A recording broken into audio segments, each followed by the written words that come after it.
Hey, welcome to the Smart, Fabulous, and Single podcast. I'm your host, Trisha Ann. Today, I'm speaking with our expert about this week's topic.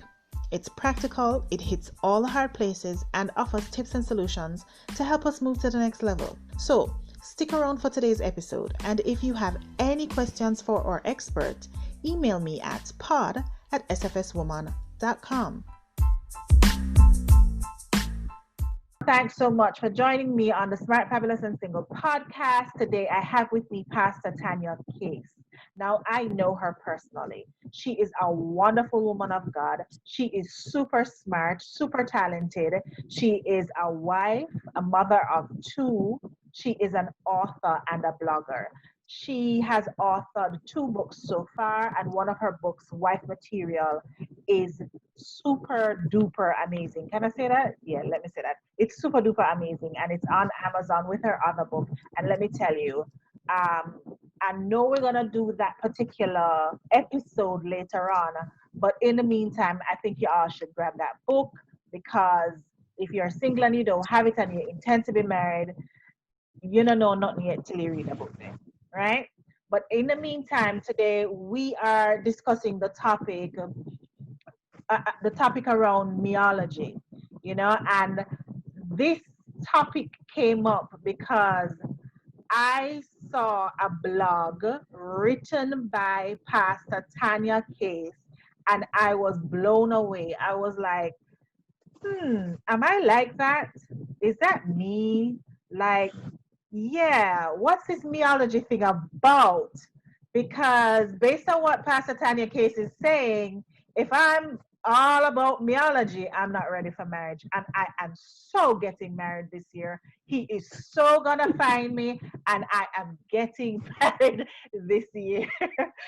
Oh my gosh, Pastor Tania is laughing. But thanks so much, Pastor Tania, for joining me. And I mean, much love to you, because you are just so wonderful. And what you have to share is so important. So let's just get straight to it. Good to be here with you. Yes, thank you so much. Singleness and meology. What, Pastor Tania, what? What are you talking about? Because I don't want to be that girl, you know what I mean? I want to be the right kind of girl, you know what I'm saying? So talk to me about it. I know. What is it? Meology.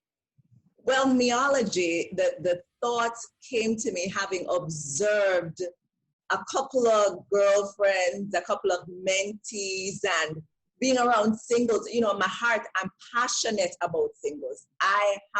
Although this year I'm married for 20 years, I am passionate about singles. And when you love something, you want other persons to partake of it, right? And that's how I feel about marriage, that it is to be had and it is to be enjoyed, and it should be beautiful as God intended. So as I'm observing my friends, and I started flipping back and looking at myself before I got married, and I realized that the concept of selfishness, it has decided to partner with single people. Wow. And it is not necessarily that you are a bad person, but singleness has a way of finding single people. Selfishness rather has a way of finding single people, because when you are single, you think about you. Who do you have to take care of? You. What do you think the most about? You. Everything in life is about you, the way you like things, the way you do things, the way you think, the way you create your own space, the way you go about life. It's about you. It's not necessarily because you are just a bad person and you just even intend to. Most of us are not even conscious of it. And that is the big thing about meology, that you have this thinking that is centered around self, so much so that you don't even realize that you are under this theology. I call it meology theology, because it's the way that I think. And in this whole thing, we are constantly allowing what we want to rule the day. So I know how I like my house. I know how I like my things put together. I know what I like to eat. I know where I like to go and who I want to go with, right? So everything is about me because I am single, alone. I think me, you know. So as we consider marriage, however, I I say that if marriage has an allergy, it is selfishness. Wow. Because marriage, as was said in Genesis 2, God says, for this reason, well, actually, Adam said, for this reason shall a man leave father, leave mother, and be joined together with one woman to become one. What is for this reason? What is the this reason? Unity. So if I'm going to be all about me and he's going to be all about him, how can the two become one, Trisha? How is Yeah. that going to actually work?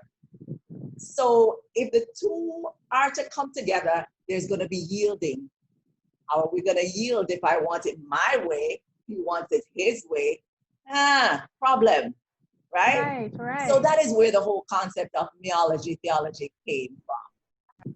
That's amazing how you describe the meology. By the way, love the name meology theology. I can immediately kind of see whether or not I fit into that concept just by the name alone. But just listening to what you just said a while ago, I started to think, okay, I'm a maturing Christian. I have been on a life restoring journey. So I've been through some things to get nasty stuff out of me, you know what I mean? And Right. to mature and stuff. But I still have to ask myself because I'm certainly not perfected. Am I selfish? Am I a me person? Am I ready for marriage? I mean, is there a particular way, particular signs that would suggest that I'm all about me or, you know? I like to go back to the soul because as a man thinketh in his heart, so is he.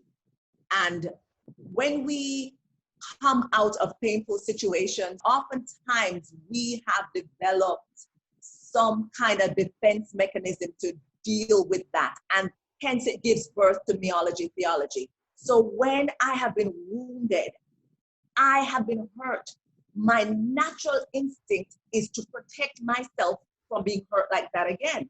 So defenses have gone up. I have created around my heart gates. I've created means to protect, to go in and to not allow that to happen again. So oftentimes we are reacting, not understanding that it's not who we were. So there's some healing that has to happen as we go and we gather more hurts, and sometimes our response is numbness. So a person might be like, that happened to me, but it's no big deal now. But have you dealt with it? Have you gone to it and resolved it? Right? So if you haven't resolved the wounds, the hurts that you've had over the years, if you haven't gone through a process of forgiveness and letting go, not just forgive, but you say, you know what? God bless you. Even as it concerns your parents, the wounds that would have been put on you, the things that you have been through, you picked it up through a boyfriend here, a boyfriend there, a friend that betrayed you, and it caused you to go, I protect myself. I will protect myself from whatever seeks to harm me, to hurt me. Right? From in the womb, we are very protective of ourselves. In the living womb, we are protective. So now when we see things that are trying to hurt us, we can easily fall prey to meology theology.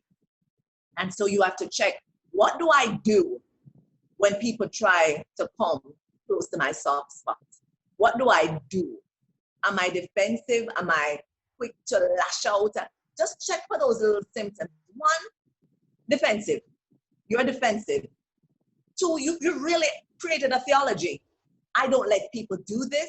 I don't allow myself to be this. And I don't, and most of these things are boundaries, borders, and you dare not cross this because I have to protect me. And if you're not careful, you become an idol to yourself. So, self-idolatry.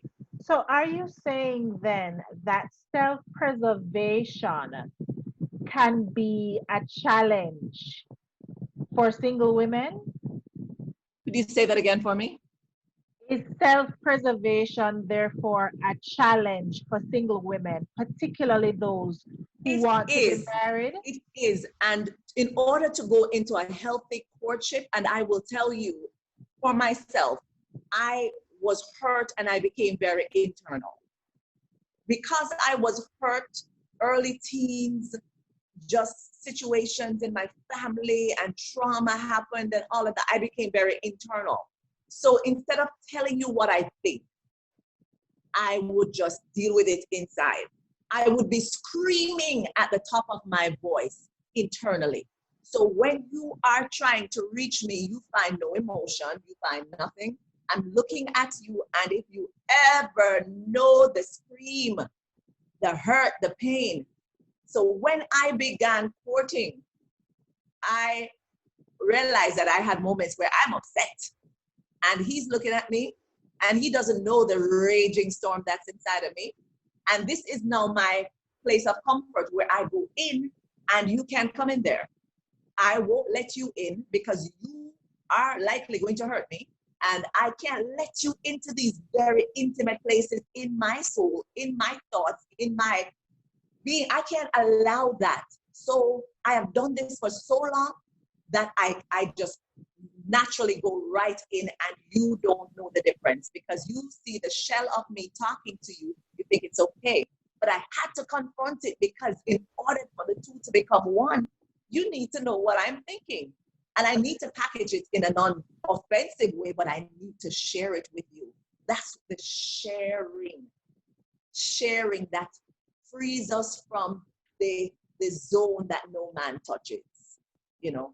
So as a single person, you have to willfully, you don't want to, it's painful, it hurts to take not little steps towards bringing down those boundaries that make you go in or just protect yourself. And it might not be the way that I describe it, but you know the way in which you create around yourself these boundary lines, these big walls that no one can penetrate because of wounds. Question here though.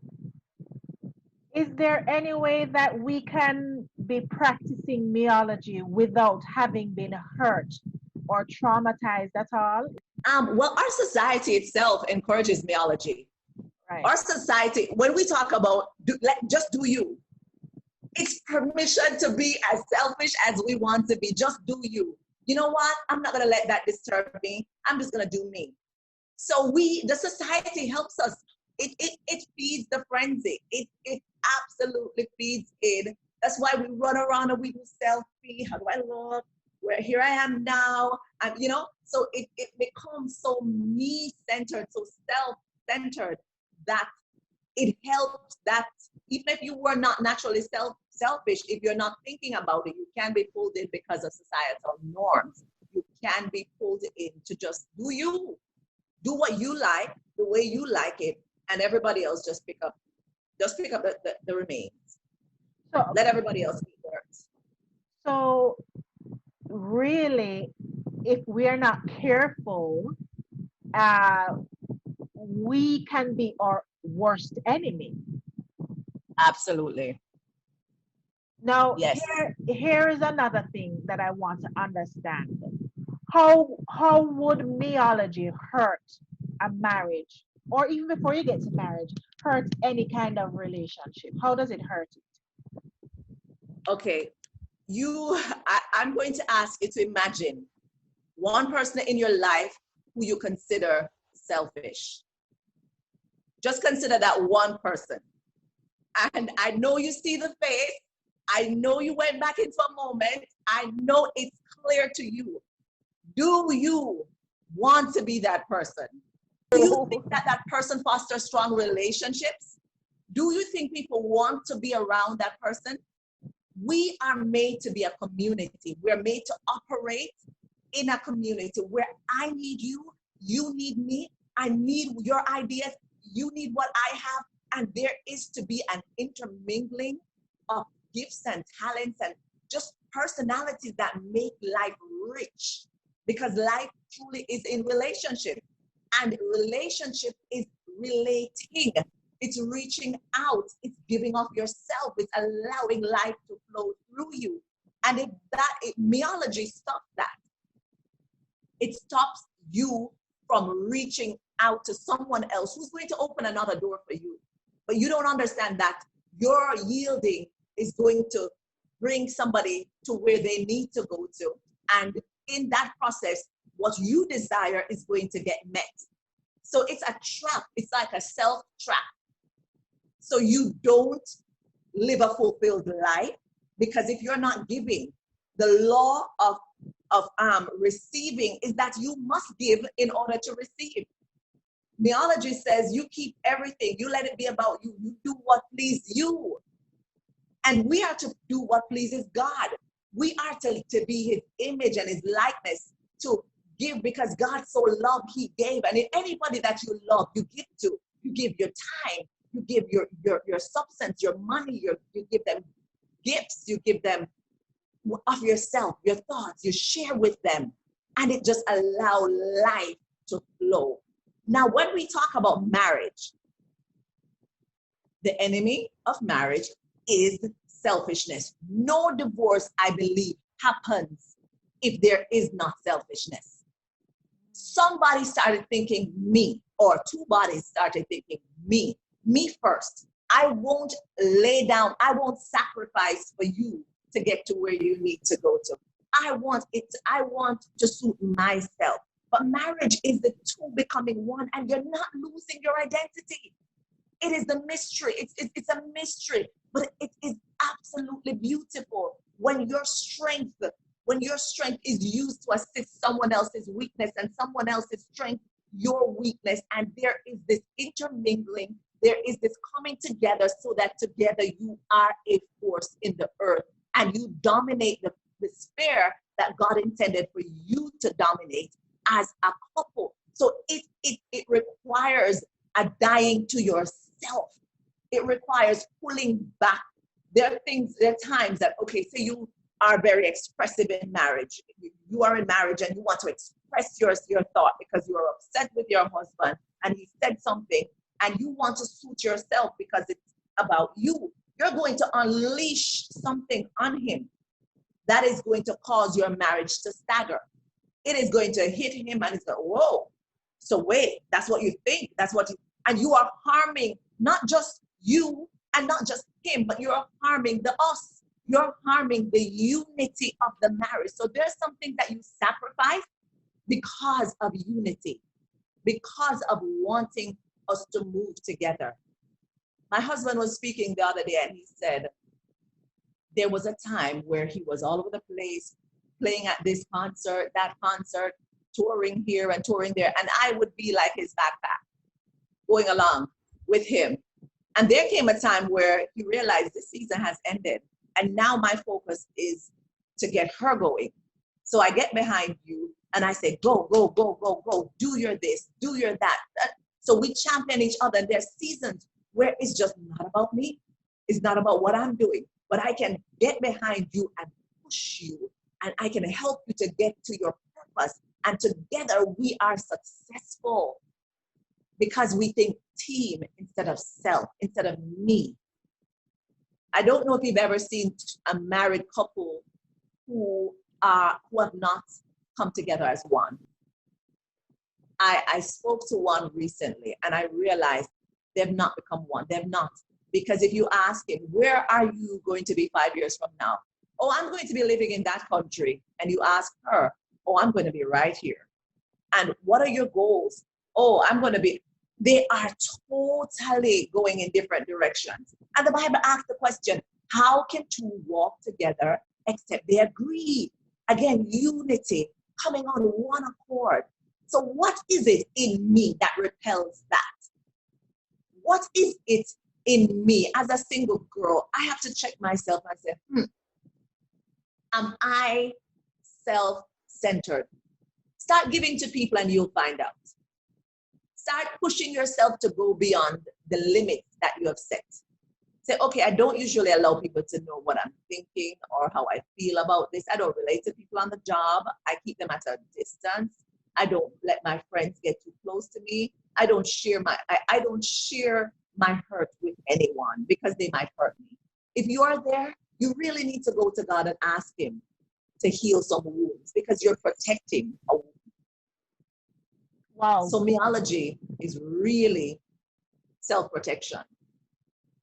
And you're saying rather than, I guess, in a light way, we're protecting ourselves. We're really just protecting wounds that are there to harm us anyway. So we're protecting the very thing that is going to harm us.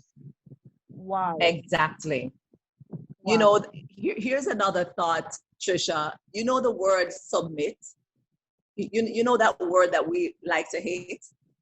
You know, in a marriage, when you think that the woman is to submit, if you are a meologist, submission will not be in your book. The Bible says the wife is to submit to the husband, and then it also says that we are to mutually submit to each other. I submit to where you are stronger. Meology goes against that. But if you realize that you have a man who is a man who loves you and he pour himself out for you and is committed to you, do you think that submission is actually going to be painful? It's going to be hard? Nobody has a problem submitting to love, right? But if you have your defense up, you cannot be loved. You cannot allow someone to love you if it's all about you. And even you're thinking about marriage, you're thinking about what I can get from marriage, what I am going in. This is someone, he is going to do this for me, he's going to do that for me, and I'm going to be so loved. But what are you thinking of doing for him? How are you going to give up yourself? How are you going to help him to get to the top of his potential? How are you going to foster his purpose? Think also about others, not just what my goals are. And marriage is the place where you set aside self and you pick up us. You champion us. You don't speak certain things because you might destroy us. You're going to hurt the team if you let your selfishness spew all over it. So we have to start by right now exercising self-control. We have to start by pulling back where we usually just unleash. Start disciplining yourself. Discipline yourself to say kind things instead of just lashing out. Hold back that word. Taste your words before you speak them. Taste them and say, how does that sound to another person?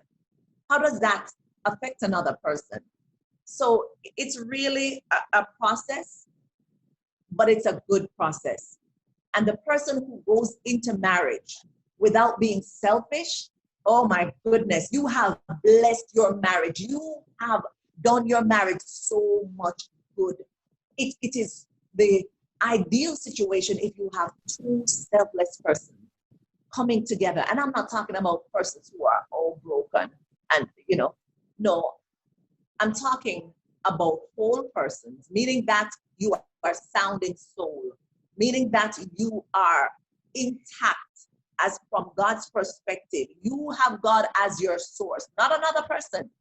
Because if you think another person is going to suit you, is going to fill your desires, then you are going to be in trouble because no one has the ability, the potential to totally satisfy another person. It has to be that God is the source and the only one who can fulfill you.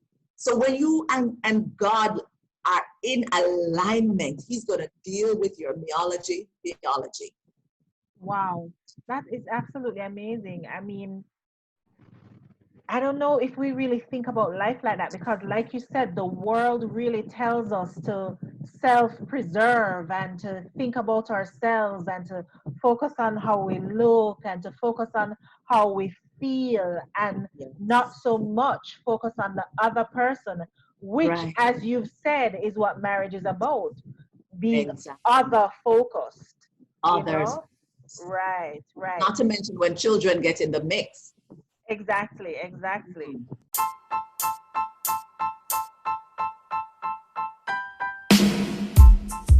Thank you for listening to Smart, Fabulous, and Single. If you loved it, please download, subscribe, rate, and share it. Then head over to our website at www.sfswoman.com to access show notes and other fantastic bonus content and resources, and to sign up as a guest. You can also sign up to continue the conversation in our Facebook group. If you want to share topic ideas, email me at pod@sfswoman.com. Okay, so thanks again, and don't forget to join me for new episodes Mondays to Fridays. You can also connect with me on FB and IG at Smart, Fabulous, and Single. And remember, what you have on the inside of you is far greater than your circumstances, weaknesses, and fears. So you already have everything you need to live life successfully.